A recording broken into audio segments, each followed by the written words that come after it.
Hello guys, this is Sanjeev और आज मैं आप लोगों के साथ डिस्कस करने वाला हूँ पॉलिटी का एक छोटा सा पोर्शन जिसमें हम लोग साइलेंट फीचर्स ऑफ और इंडियन कॉन्स्टिट्यूशन के बारे में बात करेंगे। मतलब हमारा जो देश है उसका एक बुक है जिसके अनुसार वो नियम कानून वगैरह वगैरह और भी बहुत सारी चीजें हमारे देश में रखते हैं। ठीक। अब उस बुक का एक्चुअल में फीचर्स क्या है, आज हम लोग ये समझने वाले हैं। ठीक। तो कैसा है हमारा कॉन्स्टिट्यूशन? यहाँ पे आपको दो तीन लाइनें दिख रही होंगी। The Indian constitution is unique in its content and spirit. ये यूनिक है अपने कंटेंट में और स्पिरिट में, दो borrowed from various constitution of the world. मतलब इसे बहुत सारे संविधान का अध्ययन करने के बाद उन सब संविधान से जो भी मुख्य बातें निकल के आई हैं और जो इम्पोर्टेंट है, जो हमें चाहिए, उन सब को हमारे संविधान में इंसर्ट किया गया by our constitution makers. It has several salient features that distinguish it from the constitution of other countries. हमारे संविधान की बहुत सारी विशेषताएं हैं जो इसे अलग करती हैं बाकी सब संविधान देश के संविधानों से। The fact that the Constitution for last 71 years has been working satisfactorily is a testimony of its quality and utility. तो हमारा संविधान पिछले 71 वर्ष से काम में लाया जा रहा है। इससे हम लोग को ये समझ में आ रहा है कि उसकी क्वालिटी एंड यूटिलिटी जो है वो प्रबल है। ठीक। चलो अब हम लोग देख लेते हैं। सबसे पहला फीचर जो है, it is longest written constitution. ठीक। Generally constitution can classified into two types, written and unwritten constitution. तो यहाँ पे क्लासिफिकेशन किया जा रहा है रिटन एंड अनरिटन कॉन्स्टिट्यूशन के बेसिस पे। बट ऐसा नहीं है कि कुछ लिखा हुआ है और कुछ नहीं लिखा हुआ। यहाँ पे जिसे अनरिटन कहा जा रहा है ना, वो भी लिखित फॉर्म में ही है, बट उसकी जो नेचर है वो स्लाइट फ्लेक्सिबल है इन कंपैरिजन टू अलग जो भी मतलब कॉन्स्टिट्यूशन उन सब के। ठीक। तो most of the constitution are written. The first modern written constitution is the American constitution. तो हम लोगों से अगर ये पूछा जाए कि first constitution was made by which country, तो हमें याद रखना है अमेरिकन के द्वारा पहली बार कॉन्स्टिट्यूशन बनाया गया था। On the other hand, the British constitution is unwritten. It consist of customs and conventions which have grown over the year. In India, we have a written constitution. अब यहाँ पे written एंड अनरिटन की बात हो रही है। तो written में हम लोग देख पा रहे हैं हमारा इंडियन कॉन्स्टिट्यूशन है एज वेल एज अमेरिकन। ठीक। बट इसमें हम लोग देख पा रहे हैं ब्रिटेन का नाम। तो रिटन फॉर्म में सब है, बट जो इजी टू अमेंड है उसे हम लोग अनरिटन कहते हैं। Easy to amend. बट यहां पे जहां पर रिटन हम लोग बोल रहे हैं वहां पे थोड़ा टफ है in comparison to the unwritten one. ठीक। The constitution of India is the longest one in the world. Originally, it had 395 articles, 22 parts, and 8 schedules. Today, the Constitution has 450 plus articles, 25 parts, and 12 schedules. तो याद रखना है हम लोगों को, presently there was 22 parts, उसके बाद 8 schedules and और क्या था हमारा 395 आर्टिकल्स। ठीक। तो अब ये सब बढ़ गया है। आपसे original as well as present दोनों सिनेरियो का क्वेश्चन बन सकता है, ध्यान में रखना पड़ेगा। आइवर जेनिंग्स, आइवर जेनिंग्स नाम का एक व्यक्ति थे जिन्होंने कॉन्स्टिट्यूशन को बोला था अ लॉयर्स पैराडाइज। क्यों? क्योंकि हमारा कॉन्स्टिट्यूशन बहुत ज्यादा लंबा है। लंबा होने की वजह से बहुत सारे कानून उसमें लिखे गए हैं और मेन रीजन है इसका लेंदी होने के पीछे क्योंकि बहुत सारे लूप होल है उसमें, और लूप होल को बंद करने के लिए ही इसे लंबा बनाया गया है। बट यहाँ पे लोअर्स पैराडाइज इसको क्यों कहा जा रहा है? क्योंकि लोअर्स इसको बहुत ज्यादा तोड़ मड़ोड़ के इस्तेमाल करते हैं बहुत सारे, जहां पे मतलब विक्टिम्स वगैरह उन लोगों को बचाने के लिए या फिर जो कल्प्रिट होते हैं उनको पकड़वाने के लिए। ठीक है। तो यहाँ पे इसे इसीलिए लॉयर्स पैराडाइज कहा जाता है, एंड लॉयर पैराडाइज की वजह से भी ये लंबा और मतलब लॉन्गेस्ट रिटन कॉन्स्टिट्यूशन बन गया। किनके द्वारा बोला गया था ऐसा बात? तो आइवर जेनिंग्स के द्वारा। ठीक। Next, partly rigid and partly flexible. हमारा संविधान कैसा है? थोड़ा सख्त भी है और थोड़ा नरम भी है। कैसे? वेदर कॉन्स्टिट्यूशन इज रिजिड और flexible depends on the nature of amendment. ये पूरा एक कॉन्स्टिट्यूशन रिजिड है या फ्लेक्सिबल है, ये किस पे डिपेंड करेगा? उसके नेचर ऑफ अमेंडमेंट। ठीक है। If the constitutional laws and ordinary laws are amended in rigorous procedures way, this is rigid constitution. On the contrary, in a flexible constitution, constitutional laws and ordinary laws are amended in simple way. तो ये जहां पे easily amend हो जा रहा है वो flexible कहलाएगा, जहां पे थोड़ा टफ है रिगरस वे में उसमें अमेंड करने के लिए बहुत सारी कोशिश प्रक्रिया प्रोसीजर्स फॉलो किए जाते हैं, उसे हम लोग रिजिड कॉन्स्टिट्यूशन कह सकते हैं। Some provision of the Constitution, Article 368 of India, can be amended by the Parliament, Indian Parliament with simple majority. तो कुछ कुछ प्रोविजंस हैं हमारे संविधान में जिसको बाय यूजिंग आर्टिकल 368 हम लोग इजीली अमेंड कर सकते हैं, मतलब हमारे इंडियन पार्लियामेंट इजीली अमेंड कर सकते हैं। The amendment of most other provisions of the Constitution requires a special majority in both houses of the Parliament. और बहुत सारे ऐसे प्रोविजंस हैं जो स्पेशल मेजोरिटी चाहिए जिसके वजह से। ठीक। तो यहां पे हम लोग देख पा रहे हैं कुछ कुछ है जो इजीली अमेंड हो जा रहा है और कुछ कुछ है जो बहुत टफ है, स्पेशल मेजोरिटी चाहिए। तो यहाँ पे दोनों कैरेक्टर मिल रहा है, इसीलिए ये partly flexible and partly rigid constitution कहलाता है हमारा इंडियन कॉन्स्टिट्यूशन। राइट। उसके बाद क्या है? There are some other provisions of the Constitution which cannot be amended by the Parliament alone. बहुत सारे ऐसे भी प्रोविजंस हैं जिनको सिर्फ पार्लियामेंट अपने बलबूते पे अमेंड नहीं कर सकते।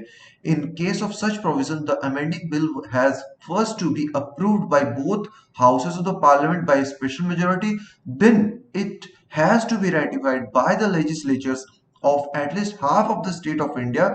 This different amendment procedure make our constitution partly flexible and rigid. तो हमारा जो संविधान है वो कैसा है? वो रिजिड भी है, फ्लेक्सिबल भी है। क्यों? तो कुछ कुछ प्रोविजंस ऐसा है जो इजीली अमेंड हो सकता है और कुछ कुछ के लिए चाहिए क्या? Special majority of the houses. और बहुत सारे ऐसे प्रोविजंस भी हैं जहां पे स्पेशल मेजोरिटी के साथ उसे लेजिस्लेचर के द्वारा, मतलब हाफ ऑफ द लेजिस्लेचर, जितने सारे हाफ ऑफ द स्टेट्स का लेजिस्लेचर उनके द्वारा उसे रेटिफाई करना पड़ेगा, तब जाके वो अमेंड हो पाएगा। तो यहाँ पे इसी वजह से हम लोग देख पा रहे हैं कि कुछ कुछ प्रोविजन इजीली अमेंडेबल है, कुछ कुछ हार्ड है, इसलिए हम लोग इसको partly rigid and partly flexible constitution भी कहते हैं। राइट। चलो, अब नेक्स्ट फीचर क्या है? तो इंडिया का कॉन्स्टिट्यूशन बियर करता है पार्लियामेंट्री फॉर्म ऑफ गवर्नमेंट। ठीक। तो हमारे इंडिया में भी आप देखते होंगे पार्लियामेंट में दो हाउसेस है, lower house and upper house, that is Lok Sabha and Rajya Sabha. ठीक। तो यहाँ पे इंडिया में ये लोग जहाँ पे मतलब जितने सारे मंत्री हैं वो लोग यहाँ बैठते हैं और उसके बाद नियम कानून बनाते हैं। नियम कानून बनाने के बाद वो हम लोग के मतलब सिटीजन्स के पास आता है, फिर उसका फॉलोइंग चलता रहता है। तो इंडिया में इस टाइप का गवर्नमेंट है जिसको हम लोग कहते हैं पार्लियामेंट्री फॉर्म ऑफ गवर्नमेंट, मतलब पार्लियामेंट के द्वारा पूरा पूरा गवर्नमेंट ऑथराइज्ड रहेगा, चलेगा, एडमिनिस्ट्रेट किया जाएगा। The constitution of India has opted for parliamentary form of government. In this system the majority power in the lower house और लोकसभा फॉर्म्स गवर्नमेंट। तो basically parliamentary form of government में कैसा government बनता है सर? तो इसमें जो भी उस स्टेट से बिलोंग करने वाले जो भी सबसे मेजर पार्टी है, उसकी जो मेजोरिटी से जो जीत रहा है इलेक्शन में, जनरल इलेक्शन में, वही गवर्नमेंट चलाने के लिए यहाँ पे रेडी हो जाएगा। तो इस टाइप का जो फॉर्म ऑफ गवर्नमेंट है इसे हम लोग क्या कहते हैं? Parliamentary form of government. The council of minister are collectively responsible to the Lok Sabha. तो ये स्टेटमेंट भी बहुत जरूरी है, याद रखना है कि जितने सारे मिनिस्टर है काउंसिल्स में वो सब रिस्पॉन्सिबली किसके सामने, वो सॉरी कलेक्टिवली किसके सामने रिस्पॉन्सिबल होंगे? तो हमारा आंसर हो जाएगा Lok Sabha. The cabinet is the real executive head. ठीक। तो एग्जीक्यूटिव हेड अगर बोला जाए तो वो कैबिनेट ही होगा, क्योंकि वहीं से तो पूरा ऑथराइजेशन मतलब एडमिनिस्ट्रेशन चल रहा है ना हमारे गवर्नमेंट का, हमारे देश का। ठीक है। In presidential form of government, the president is the executive head. In India, the president is the nominal constitutional head. इसीलिए ही हमारे इंडिया में प्रेसिडेंट साहब को एक नाम दिया गया है जिसे कहते हैं डी जियोर head. And parliamentary form, parliament में देख पा रहे हैं council of minister he executive head है, एंड काउंसिल ऑफ मिनिस्टर के जो हेड होते हैं वो कहलाता है पीएम, और इन्हें हमारे इंडिया में कहा जाता है डी फैक्टो हेड. ठीक, तो ये दोनों नाम भी हम लोग को पता होना चाहिए. In Britain the monarchy is hereditary. तो ब्रिटेन में मोनार्की चलता है hereditary. But in India the post of president is elective.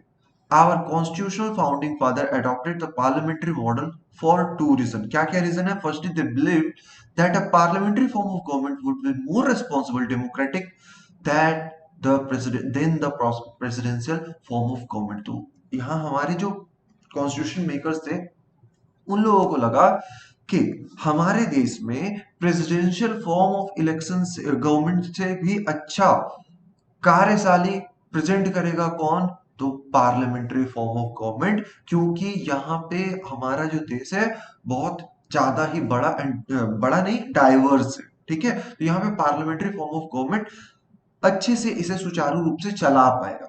Secondly क्या था? To some extent familiar with the parliamentary form of government during the British rule, particularly after the implementation of Government of India Act 1935. तो जब से government of India act 1935 India पे लाया गया है, तब से ही हम लोग धीरे धीरे पार्लियामेंट्री फॉर्म ऑफ गवर्नमेंट की तरफ झुक गए. ठीक, तो पार्लियामेंट्री फॉर्म ऑफ गवर्नमेंट ही हम लोग मतलब उसके बहुत सारे आदतों से हम लोग हैबिचुएटेड थे, इसीलिए हम लोगों ने इसे लेना भी उचित समझा और हम लोगों को ये ज्यादा मतलब हेल्पफुल भी लगा. चलो आगे देखते हैं नेक्स्ट क्या हो रहा है. अब देखते हैं दूसरा नेक्स्ट कैरेक्टर जिसमें हम लोग देखेंगे फेडरल गवर्नमेंट विथ यूनिटरी बायस. मतलब फेडरल गवर्नमेंट क्या होता है? चलो देखते हैं. India is a federation. तो फेडरेशन के हिसाब से अगर बात करें तो एक होता है ट्रू फेडरेशन, एक होता है कन्फेडरेशन, और एक होता है फेडरेशन.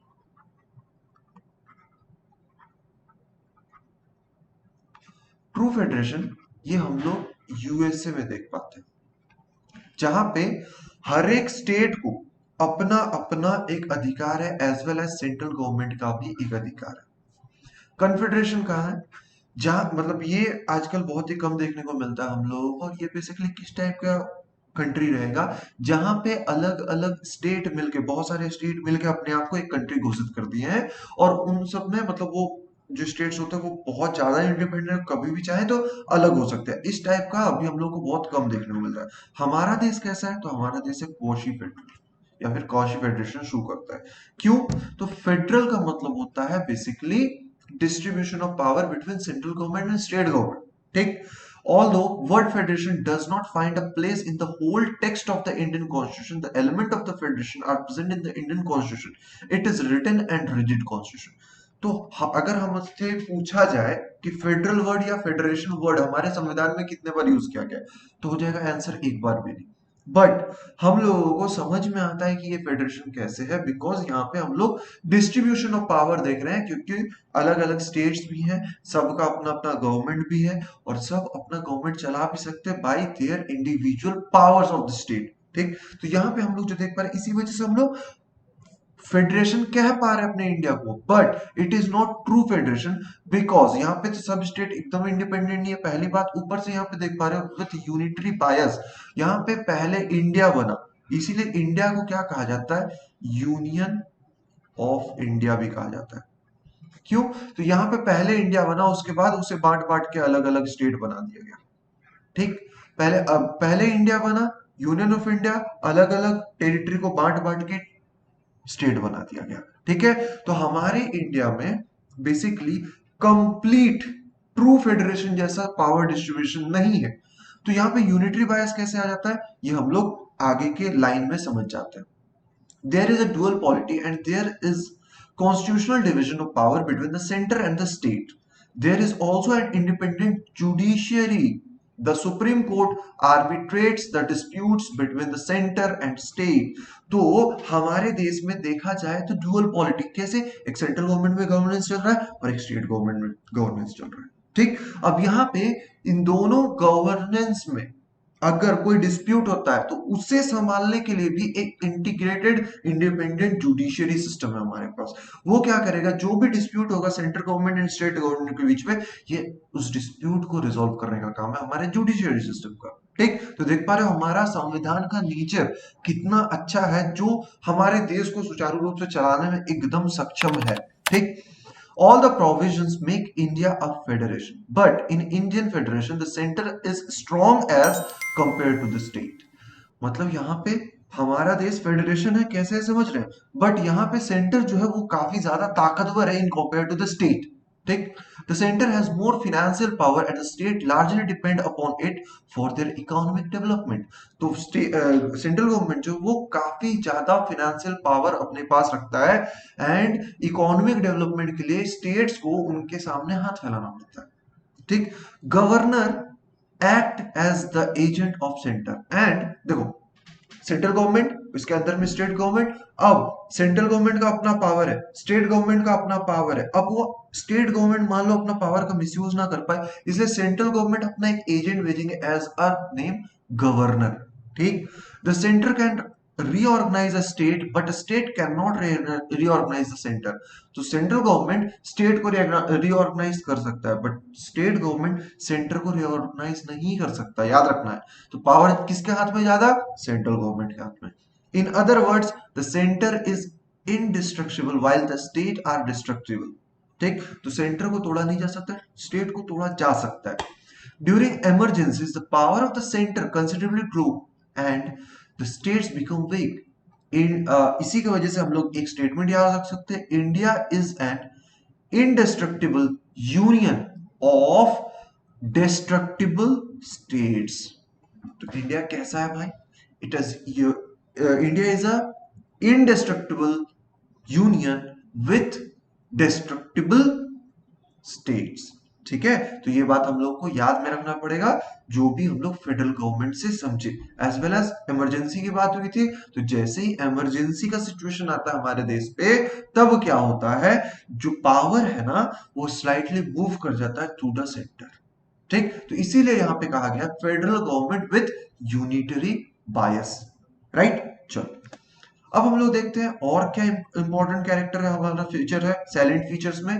तो फंडामेंटल राइट, मौलिक अधिकार जिसको बोलते हैं। ठीक, जिसका हनन करने पे हम लोग डायरेक्टली बाय आर्टिकल 32 हम लोग सुप्रीम कोर्ट जा सकते हैं और बाय आर्टिकल 226 हम लोग हाई कोर्ट जा सकते हैं। Right, the fundamental rights are guaranteed to the citizen by our constitution. तो फंडामेंटल राइट्स जो है सिटीजंस को गारंटीड हिसाब से दिया गया है bye constitution. These are enumerated in part 3 of the constitution। These rights are fundamental because they are basic to the moral and spiritual development of the individual and these rights cannot be easily abridged by the parliament। मतलब ये fundamental क्यों है, क्योंकि ये moral and spiritual development के लिए एक individual के लिए जरूरी है। साथ में इन सब को एवरेज नहीं किया जा सकता from the citizen by parliament. The idea of fundamental right has been borrowed from American Constitution। तो अमेरिकन कॉन्स्टिट्यूशन में इसे बिल ऑफ राइट से लिया गया था एंड बिल ऑफ राइट से हमने डायरेक्टली पार्ट 3 में इसे इंसर्ट कर दिया। हमने नहीं, हमारे कॉन्स्टिट्यूशन मेकर्स ने। ठीक, पार्ट 3 भी याद रखना है, ये फंडामेंटल राइट पार्ट 3 से बिलोंग करता है। आर्टिकल्स अगर पूछ लिया जाए तो आर्टिकल्स है from 12 to 35। Okay, next, any citizen of India can seek the help of High Court or Supreme Court of India if any of his fundamental rights is undermined by the government or any institution or any other government। The fundamental rights granted to the citizen cannot be amended in the normal manner। They can be amended with 2/3 majority in each house of the parliament। तो fundamental right को amend करने के लिए 2/3 majority चाहिए दोनों houses का। ठीक, और ये हर एक सिटीजन्स को ग्रांटेड है और इसका हनन करने पे हम लोग डायरेक्टली सुप्रीम कोर्ट या हाई कोर्ट जा सकते हैं। नेक्स्ट, फंडामेंटल राइट्स का ही कंटिन्यूड है ये स्लाइड। इसमें हम लोग क्या देख पा रहे हैं, now the citizen enjoys 6 fundamental rights, originally there were 7 fundamental rights. One of the, जिसको कहते हैं हम लोग राइट टू प्रॉपर्टी, ये पहले 31 आर्टिकल में था, अब इसे हटा के 300A में डाल दिया गया है एज अ लीगल राइट। ठीक, ये बात याद रखना है। तो यहाँ पे कब हटाया गया ये भी याद रखना हम लोगों को, ये हटाया गया by the 44th amendment act of 1978। As a result the right to property is no longer a fundamental right, since 1978 it has become a legal right. Constitution of India guarantees 6 fundamental right to every citizens and these are as follows. क्या क्या है, सबसे पहले देख पा रहे हो, right to equality article 14 से 18, राइट टू फ्रीडम आर्टिकल 19 से 22, राइट अगेंस्ट एक्सप्लॉयटेशन आर्टिकल 23 से 24, right to freedom of religion 25-28, cultural and educational right 29-30, right to constitutional immunities, यहां पे देखो आर्टिकल 32, 31 जो था वो था राइट टू प्रॉपर्टी का, जो बन गया है अब लीगल राइट, और ये 31 डिलीट हो गया है। ठीक, और 300A में हम लोग अभी राइट टू प्रॉपर्टी को देख पाएंगे। राइट, चलो नेक्स्ट जो साइलेंट फीचर है वो है डीपीएसपी, जिसको हम लोग कहते हैं directive principle of state policy. अब जैसे हम लोग देखे थे पार्ट 3 में था फंडामेंटल राइट, जो सिटीजन्स को कुछ राइट दिया गया, मौलिक अधिकार दिया गया, जिसका हनन करने पे हम लोग जा सकते हैं कोर्ट। बट पार्ट 4 में डीपीएसपी के बारे में जिक्र है। ठीक, और यहां पे जो हिदायत है वो किसे दी गई है, टू द स्टेट। ठीक है, स्टेट पॉलिसी, स्टेट्स को दी गई है हिदायत कि आपको नियम या कानून बनाना है अपने देश के लिए, इंडियन सिटीजन्स के लिए, तो आपको मुख्यतः डीपीएसपी का अध्ययन करना पड़ेगा, ताकि ये आपको मदद कर सके जो भी वहां से रिलेटेड नियम या कानून बनाना है। क्योंकि डीपीएसपी का मेन मोटो क्या है, to constitute India into a welfare state. Right student, तो ये बात हम लोगों को ध्यान में रखना पड़ेगा। चलो अब देख लेते हैं डीपीएसपी क्या है। The DPSP are enumerated in part 4 of the constitution. They are instructions और directives from the constitution to the state and central government. ठीक, तो यहाँ पे हिदायत दी जा रही है, प्रिंसिपल्स है कुछ कुछ जो बेसिकली ध्यान में रखना है सरकारों को कानून बनाने के टाइम पे, that are to be kept in mind while framing laws and policies. Right? चलो, the DPSP which have been adopted from the Irish Constitution. ठीक, तो DPSP अडॉप्ट किया था आयरिश कॉन्स्टिट्यूशन से, और आयरिश लोग इसे लिए थे स्पेन के कॉन्स्टिट्यूशन से। ठीक, तो ये दोनों बात याद रखना। Irish Constitution, the DPSP were included in our constitution in order to provide social and economic justice to our people. तो ये क्यों डाला गया, तो to provide social and economic justice to the citizens of India, इसलिए हम लोग DPSP का उल्लेख यहाँ पे देख पा रहे हैं। DPSP aim at stabilising a welfare state in India where there will be no concentration of wealth in the hands of a few. तो बेसिकली यहाँ पे वेलफेयर स्टेट का गठन कैसे करना है, तो यहाँ पे ये ध्यान रखना है कि कंसंट्रेशन ऑफ वेल्थ ना हो कुछ आदमियों के हाथ में, उससे क्या होगा, बाकी सब जो गरीब है वो गरीब होते चले जाएंगे, जो अमीर है वो अमीर होते चले जाएगा, तो वेलफेयर स्टेट तो बनेगा नहीं, तो यहाँ पे तो मोटो फुलफिल नहीं हो पाएगा। ठीक, तो यहाँ पे ये बात हम लोग को ध्यान रखना है। They can be classified into 3 broad categories, that is socialist, that is Gandhian and liberal. ठीक, तो 3 बेसिक क्लासिफिकेशंस किए गए हैं ऑफ डीपीएसपी, एक है सोशलिस्ट डीपीएसपी, एक है गांधीयन प्रिंसिपल्स, और एक है लिबरल इंटेलेक्चुअल प्रिंसिपल्स। ठीक है, याद रखना इन तीनों के बारे में। The DPSP are not enforceable in a court of law, मतलब कि डीपीएसपी में जो भी चीजें लिखी गई हैं अगर उसका पालन जो भी राज्य सरकारें हैं या केंद्र सरकार है अगर वो नहीं करते हैं, तो आप इसे उठा के डायरेक्टली, जैसे आपका फंडामेंटल राइट का हनन हो रहा था, आप कोर्ट में पहुंच गया आर्टिकल 32 और 226 का इस्तेमाल करके, तो यहाँ पे इसको उठा के आप नहीं ले जा सकते in front of court, but are nevertheless fundamental in the governance of the country. मतलब कुछ भी हो जाए आपको कानून बनाते समय इन्हें डालना ही पड़ेगा, ये इसकी फंडामेंटल चीज है। These principles provide the criteria with which we can judge the performance of the government. And DPSP में जो बातें उल्लेख है उन सब का अगर हम लोग ध्यान रखें एंड उन सब का स्टडी ढंग से करते हैं तो हम लोगों को समझ में आ जाएगा कि गवर्नमेंट जो है वो काम कितना अच्छे से कर रहा है।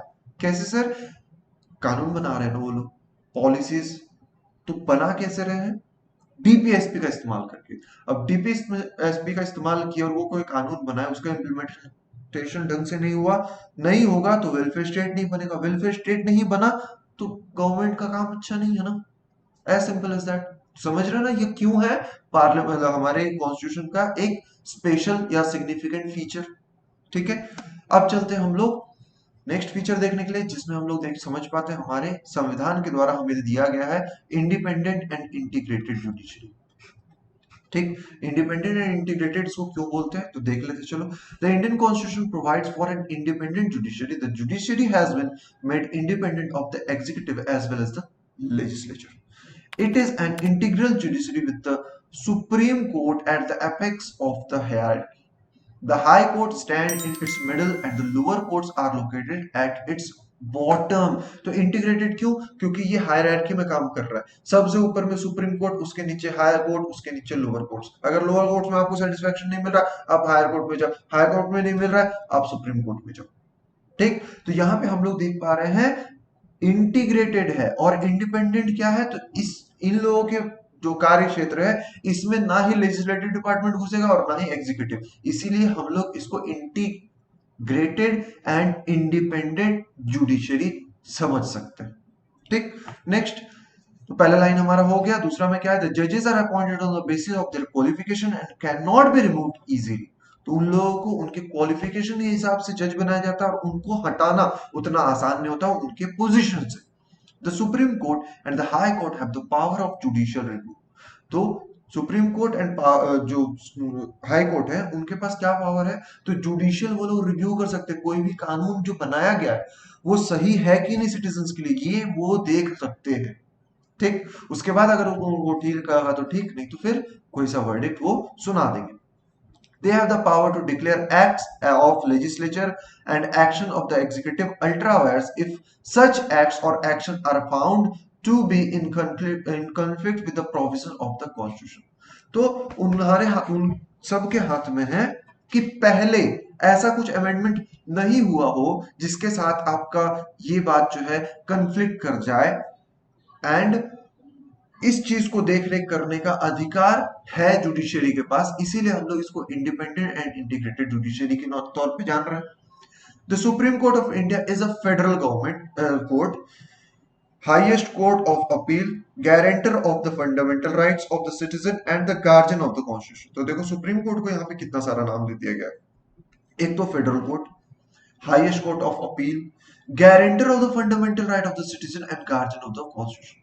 इसमें से कोई भी एक नाम उठा के बोल सकता है कि ये किसको बोला जाता है, तो हम लोग को करके आना पड़ेगा एग्जामिनेशन में। ठीक है, next, these there are various provision to ensure its independence like security of tenure, all the expenses of the Supreme Court charged upon the Consolidated Fund of India and so on।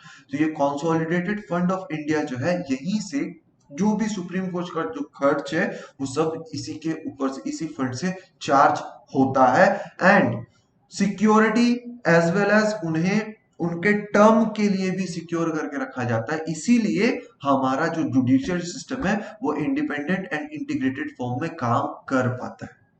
ठीक, तो ये भी एक बहुत ही important silent feature आता है हमारे constitution का। उसके बाद क्या देख रहे हैं, यूनिवर्सल एडल्ट फ्रेंचाइज, मतलब राइट टू वोट का अधिकार, मतलब वोट देने का अधिकार। ठीक, तो वोट देने का अधिकार अगर अंग्रेजों की बात करें तो अंग्रेज हम लोगों को कभी भी यूनिवर्सल एडल्ट फ्रेंचाइज नहीं दिए, वो हमेशा हम लोग को कुछ परसेंटेज 10%, 15% इस टाइप का दे दे के निकले थे। बट हमारे जो कॉन्स्टिट्यूशन मेकर्स थे उन लोगों को लगा नहीं हम लोग तो यूनिवर्सल एडल्ट फ्रेंचाइज को देना चाहिए, तो उन्होंने क्या किया, जो भी 18 साल से ऊपर है सभी के पास क्या आ गया, वोटिंग राइट आ गया। ठीक, तो वोट देने का अधिकार को ही हम लोग कहते हैं universal adult franchise. The article 326 of the constitution of India provides universal adult suffrage. Anybody who has completed 18 years of age is eligible to vote in general elections. This is one of the most revolutionary aspects of Indian democracy. The voting age was reduced to 18 from 21 in 1989 by the 61st Constitutional Amendment Act of 18 1989। ठीक, तो पहले ये 21 वर्ष का हुआ करता था कि कोई भी व्यक्ति अगर 21 वर्ष के आयु पे पहुंच जाता है तो उसके पास वोटिंग राइट आ जाएगा। But by 61st constitutional amendment act उस समय हमारे देश के जो पीएम थे वो थे राजीव गांधी। तो उनके समय पे 1989 में हम लोग देख पाएंगे कि जो एडल्ट यूनिवर्सल एडल्ट फ्रेंचाइज जो है वो 21 साल से घटा के 18 साल कर दिया गया। 18 साल का उम्र को जो भी अटेन कर लेंगे वो वोट देने के लिए एलिजिबल हो जाएंगे। राइट, चलो, secular character of state. Secular का मतलब क्या है? तो सेक्युलर का मतलब होता है धर्मनिरपेक्ष, और इसको अगर हम लोग और भी थोड़ा हल्का फॉर्म में समझे तो हो जाएगा एक ऐसा कैरेक्टर जिसका कोई खुद का धर्म ना हो। ठीक, वेस्टर्न हिसाब से अगर देखें तो इसका डेफिनेशन था there is a divorce between state and religion. But ये एक नेगेटिव सेंटेंस होने की वजह से इसका इंक्लूजन हमारे संविधान में नहीं किया गया, बट हमारे कॉन्स्टिट्यूशन मेकर्स के द्वारा सेक्युलर वर्ड को उन्होंने मतलब इस वर्ड का जो भी इंग्रेडिएंट्स होते हैं उन सबको हमारे संविधान में डाल दिया गया। ठीक, फॉर एग्जाम्पल फंडामेंटल राइट जिसमें अधिकार है अपने रिलीजियस प्रैक्टिसेस का 25 से लेकर 28 तक। ठीक, तो याद रखना है हम लोगों को यहाँ पे।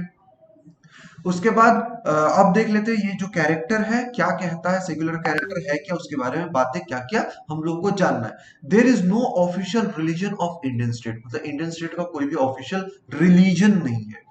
Any person in India has the right to preach and practice religion of his or her choice। तो हमारे देश में हर एक सिटीजन का अपना अधिकार है कि वो अपना जो भी धर्म है उसे वो मान सकते हैं शांतिपूर्ण व्यवहार में। Thus, Indian Constitution stands for a secular state. The term secular was added to the preamble of the Indian Constitution by 42nd Amendment Act of 1976। तो सेक्युलर वर्ड हमारे संविधान का जो एक पार्ट है जिसको हम लोग प्रियम्बल कहते हैं या प्रस्तावना कहते हैं, प्रियम्बल। प्रियम्बल में सेक्युलर वर्ड को कब जोड़ा गया? तो इसे जोड़ा गया है by 42nd constitutional amendment act in the year of 1976 during the prime ministership of Indira Gandhi. Right, अब चलते क्या है, the western concept of secularism is separation between state and religion. This negative concept of secularism is inapplicable in Indian situation where society is multi religious. तो Indian society में हम लोग देख पा रहे हैं बहुत ज्यादा डाइवर्सिटी है रिलीजन का। तो यहाँ पे हम लोग इसीलिए देश को कोई भी निर्धारित एक रिलीजन नहीं दिया गया। ठीक है, hence the Indian Constitution embodies the positive concept of secularism, that is giving equal respect to all religion or protecting all religions equally। तो बेसिकली इंडिया में वो वेस्टर्न डेफिनेशन को नहीं लिया गया, लिया क्या गया है कि हम लोगों को इक्वल वैल्यू देना है हर एक रिलीजन को, जितने सारे रिलीजन हमारे देश में प्रेजेंट है। ठीक, नेक्स्ट सिंगल सिटीजनशिप, ये भी एक क्रूशियल साइलेंट फीचर है हमारे इंडियन कॉन्स्टिट्यूशन का, और ये मिलता है आर्टिकल 9 के मदद से। याद रखना ये, in India there is only single citizenship. An Indian is a citizen of India only. He is not a citizen. Is meant to strengthen national unity and national integration. Whereas in the United States of America, there is double citizenship. An American is a citizen of America, and at the same time, he is also a citizen of 50 states of America. तो हमारे यहाँ पे single citizenship चलती है, double citizenship कहाँ चलता है? तो ये हम लोग देखेंगे यूएसए में, जहां पे स्टेट का अलग सिटीजनशिप होता है उन लोगों के पास, एंड पूरा ओवरऑल अमेरिका का अलग सिटीजनशिप होता है। ठीक, next fundamental duties. Fundamental duties क्या है? तो ये कुछ मौलिक कर्तव्य है जो सिटीजन्स के लिए एप्लीकेबल है।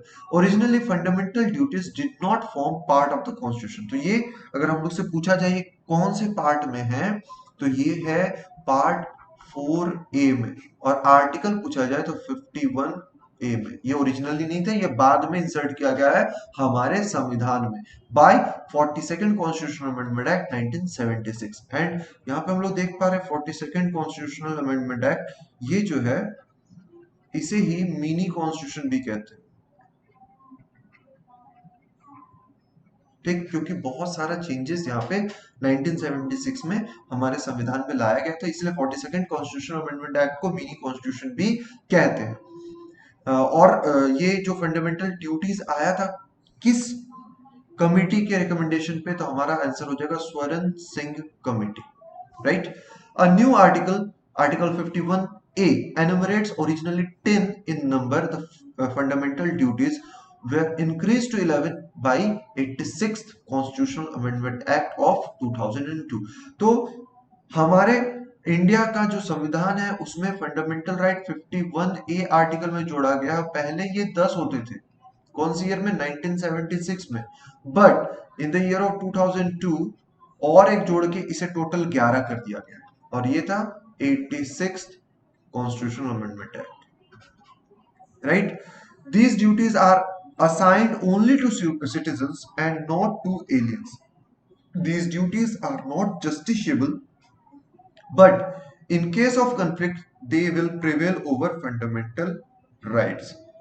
वैसे तो इन सब को लेके हम लोग कोर्ट के पास दौड़ नहीं सकते, बट जब क्लैश होगा fundamental right and fundamental duties, ठीक, तो बेसिकली हर जगह हम लोग फंडामेंटल राइट को वैल्यू देते हैं, यहाँ पे भी देंगे, लेकिन फंडामेंटल ड्यूटीज को अगर आप तोड़ते हो तो आपको फंडामेंटल ड्यूटी तोड़ने के लिए नहीं होगा, लेकिन उस ड्यूटी से रिलेट करके जो लॉ बना हुआ है अल्टीमेटली आपको वहां पे ले जाया जाएगा, फिर आपके ऊपर जो भी चार्जेस लगाना होगा लगाया जाएगा, ठीक। तो इन सब को हम लोग बहुत ही डिटेल में समझेंगे जब हम लोग जैसे fundamental right, fundamental duties, DPSP, इन सब को इलेबोरेटली जब पढ़ेंगे तब हम लोग समझेंगे, और जो मैं आज से आने वाले कुछ समय बाद ही अगले वीडियोस में मैं आप लोगों के साथ शेयर कर लूंगा, ठीक।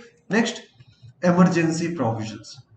ये भी हमारे देश का मतलब संविधान का एक सैलेंट फीचर है, जिसमें हम लोग इमरजेंसी प्रोविजंस देख पाते हैं। जहां पे क्या होता है, फेडरल जब हम लोग समझ लेते हैं तो यहाँ पे क्या हो रहा है, बेसिकली सेंटर के पास पूरा पावर चला जाएगा, इसीलिए हम लोग कहते हैं India is a federation with unitary बाइस। The constitution makers also foresaw that there could be situation when the government could not be run as in ordinary times। तो हमारे जो कॉन्स्टिट्यूशन मेकर्स थे उनके मतलब बहुत बुद्धिमान थे वो लोग, उनके दिमाग में आया कि जैसा देश हमारा हमेशा चल रहा है वैसे तो हमेशा चल नहीं सकता ना, कभी तो ऐसा विकट परिस्थिति आ ही सकता है, तो उस सिचुएशन से लड़ने के लिए ये प्रोविजंस डाला गया। To cope with such situation the constitution elaborates on emergency provision. There are 3 types of emergency, article 352, 356 and 360।